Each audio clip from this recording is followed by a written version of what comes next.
chicken, fish. Of course, you want to be eating healthy and stay lean no matter what time of the year it is. Not the fun calories. But what you do consistently is a lot more important. Always protein 6 times a day. As long as you stay on point 95% of the time, then you're gonna be okay. And just like that. So, in this video I'm going to explain you how to not get fat from cheat meals. How to protect yourself from that post-binge bloat and not lose all your progress. I'm gonna be covering what to do before your cheat meals, what to do during the meal, and what to do afterwards as well. So it's your cheat meal cheat sheet. Who's running this? So, first of all, you have to get the right mindset when you're going into this. I got the vision. Like I said, cheat meals are okay if you keep them moderate, and as long as you're the one who's controlling them. There's a huge difference between overeating unconsciously, like being triggered into this overeating, versus doing it deliberately and in a controlled manner. So on a cheat day, I would just go hammer like 40 ribs. You want to be aware and be able to self-reflect on the entire process. That's why I recommend you to have a cheat meal, not a cheat day.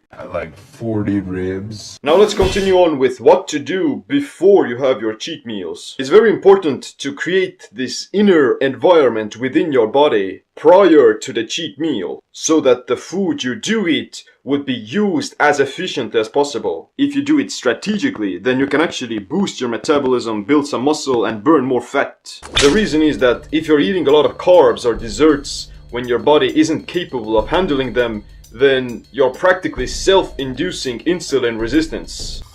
It would be better to take some cyanide and be done with it, if you get what I mean. If you're planning on having a cheat meal, then you have to be willing to put in some extra work for it, so that you would reduce the damage it has on your body. Here are some of the things you should do to negate the negative side effects of cheat meals. Deplete your glycogen stores. Glycogen is your body's stored glucose, which gets deposited only to a certain amount. The liver can contain only 100 to 150 grams of glycogen. Your muscle cells can store about 300 to 500 grams, depending on how much muscle mass you have. In a state of glycogen depletion, your body becomes incredibly sensitive to carbohydrates. When your muscle cells are empty, then insulin will be able to shuttle that glucose into the cells more easily. If your glycogen stores are already full, then the carbs you do eat are more likely to be stored as fat. Therefore, before having a cheat meal, you want to deplete your glycogen stores and make yourself more insulin sensitive.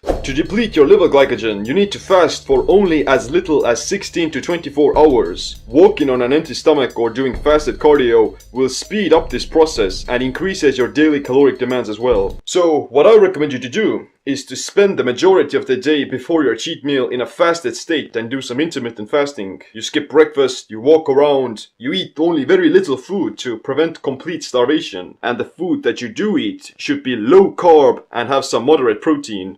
Steamed vegetables. You only get fat because of eating at night only if you spend the majority of the day already eating. Don't have snacks or high calorie foods either, because it's mostly this unconscious way of eating, mindless eating. Forbidden donut. To deplete your muscle glycogen, you need to be doing some glycolytic exercises. Low intensity activities like cardio or walking burn mostly fat for fuel. At higher intensities where you're recruiting more fast-twitch muscle fibers, you need glycogen. Therefore, you want to be doing either resistance training or high intensity interval training, but preferably both. The most efficient way of depleting muscle glycogen is to have a full body workout, because muscle glycogen is spread across your entire body.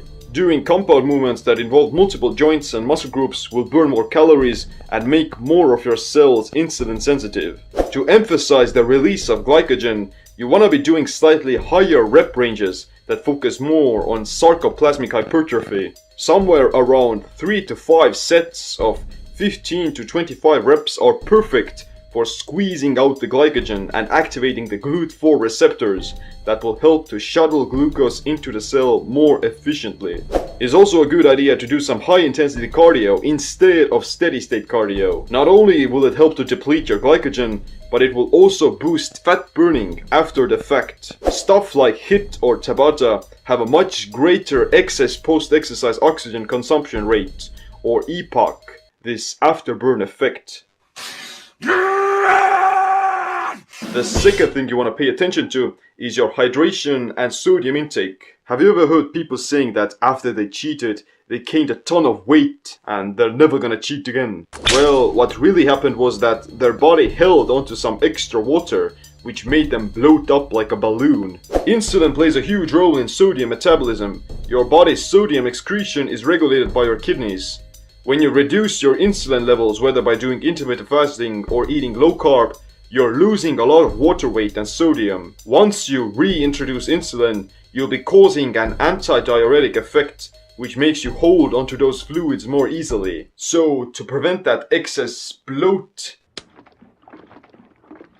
then you want to be consuming less water and sodium with your cheat meals. This is gonna allow the glucose to be used for muscle glycogen instead of this excess puffiness. Woohoo! Look at that blubber fly! It's important to not lie to yourself the day afterwards either. Oh, it's just water weight. No, you just overate. And now you're fat. But what you can do to minimize that is to avoid processed foods that have a lot of extra sodium. Stuff like pastries, chips, tomato sauces, burgers and fries, the junk. You know it. Another way to increase your daily caloric demands and to stimulate fat burning is to do some cold thermogenesis. When you're shivering or when you're sweating, then your body is forced to burn calories to maintain a stable core temperature.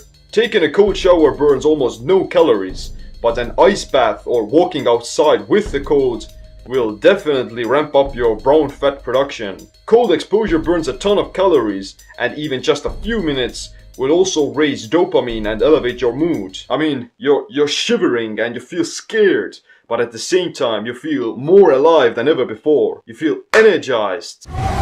You can also combine cold thermogenesis with heat exposure.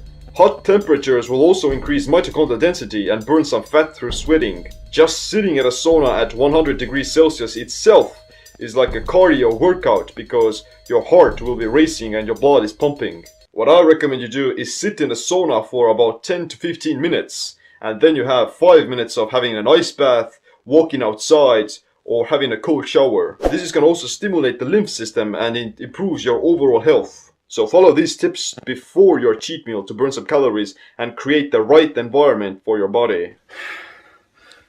But when it is time to eat, then you don't want to start to immediately gorge yourself. Having high amounts of carbohydrates right away can have a negative effect. Apple cider vinegar is great for stabilizing blood sugar and improving insulin sensitivity, which is why I recommend you to drink it before all of your meals. Adding some lemons or other citrus will also stimulate some digestive enzymes in the gut. The most critical thing to remember is to not combine fats together with sugars. This is gonna keep your insulin elevated for longer periods of time, and it's also gonna cause more oxidative stress to the body. Eating fat with elevated levels of insulin will also make it easier for your body to store that fat as fat. Buttermilk biscuits. Insulin is a storage hormone that tells that your body has an abundance of energy. Fat is a storage molecule, and if your body perceives that there's already enough energy around, then that fat will be directly stored as fat. Peppermint So, don't eat processed foods that have high amounts of carbs, high amounts of fat, and high amounts of sodium, because they're gonna bloat you up like hell. Or, if you do want to eat them, then don't eat them at your first meal. Another thing to limit is alcohol. You can have a few drinks, but be aware, alcohol stops fat oxidation as well. What it means is that any food that you consume with alcohol is gonna make you store that food as fat. Strong spirits have less calories, but drinking beer is the equivalent of eating donuts. I'm just putting it out there. Pure facts. with your fucking 48% body fat. But what about fruit? If you're planning on eating some fruit, then this is the best time to do it. Fruit consists of fructose, which can only be metabolized by the liver. Excess fructose can actually cause liver toxicity and fatty liver disease because after your liver glycogen stores get full, all of the fructose you can't store right away will be converted into fat. So, the only time you would ever want to eat fruit is on a fasted state, on an empty stomach when your liver glycogen stores are depleted. Having fruit for dessert is also a bad idea because it's more likely to be stored as fat. So what do you do during your cheat meals to not get fat? Having a banana, some potatoes or rice cakes are great as your first meal, because they're gonna have a more stable insulin response than Snickers bars. There are also some other things you can use to reduce the negative side effects. Cinnamon stabilizes blood sugar and has prebiotic properties. It's great for protecting against inflammation and bloating as well. Caffeine before eating boosts fat burning, and caffeine after food also speeds up the metabolism. So having some coffee or green tea around those times is a great way to burn some more fat. And as a bonus, both of them regulate blood sugar as well. Apple cider vinegar we talked about already, and having it after your food or before bed will also lower insulin and blood sugar. Grapefruit juice has been found to have incredible benefits on blood sugar and weight loss. So it's a good idea to drink some grapefruit with your first carb meals. You shouldn't go through your entire cheat meal in one sitting. Instead, you want to have these frequent movement breaks where you move around, you lower your blood sugar, and you also mentally detach from it. It's gonna prevent your primal urges from kicking in.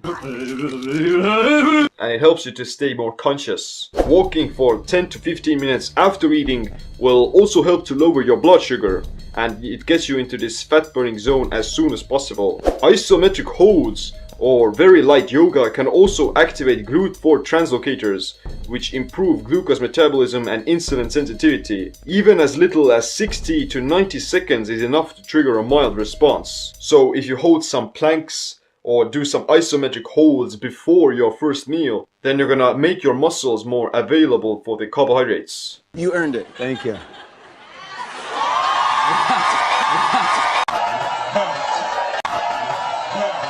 And the key thing to remember is to enjoy your cheat meal, to not overanalyze it, to stay conscious during the entire process and to actually enjoy it. Believe me when I tell you. Take advantage of it, because who knows when you're gonna have your next one. I'll never do you no harm. But with all the good things in life, you have to pay your price for it.